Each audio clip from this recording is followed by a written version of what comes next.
ગોંડલના ધારાસભ્યના પુત્ર ગણેશ જાડેજા મારામારી કેસમાં જૂનાગઢ જેલમાં બંધ છે, ત્યારે ગોંડલ ગણેશની મુશ્કેલીમાં વધારો થતો હોય તેવા સમાચાર સામે આવી રહ્યા છે. 17 ઓગસ્ટના રોજ ગોંડલ ગણેશની જૂનાગઢ સેશન્સ કોર્ટમાં જામીન અરજીની સુનાવણી હતી, પરંતુ સુનાવણી ટળી હતી. સુનાવણી થઈ શકી નથી. કયા કયા કારણોના લીધે સુનાવણી ના થઈ શકી હોય, ચાલો જાણીએ.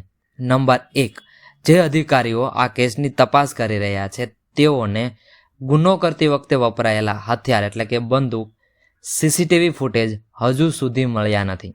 નંબર 2, દલિત સમાજના યુવકને મારામારી કેસમાં ગણેશ ગોંડલ વિરુદ્ધ એટ્રોસિટીનો ગુનો દાખલ કરવામાં આવ્યો છે. એટ્રોસિટીનો જો ગુનો સાબિત થાય તો 6 મહિનાથી આજીવન કેદ સુધીની જોગવાઈ છે. નંબર 3, ગણેશ ગોંડલ વિરુદ્ધ ગુનાહિત કાવતરું, પુરાવાનો નાશ જેવી ગંભીર કલમો પણ ઉમેરવામાં. નંબર 4, અલ્પેશ ઢોલરિયા દ્વારા આપવામાં આવેલા નિવેદનને પણ ધ્યાનમાં લેવામાં આવ્યું એવું હોઈ શકે છે. અલ્પેશ ઢોલરિયાએ થોડા દિવસ અગાઉ ગોંડલ ગણેશ એકાદ દિવસમાં બહાર આવે છે તેવું નિવેદન આપ્યું હતું.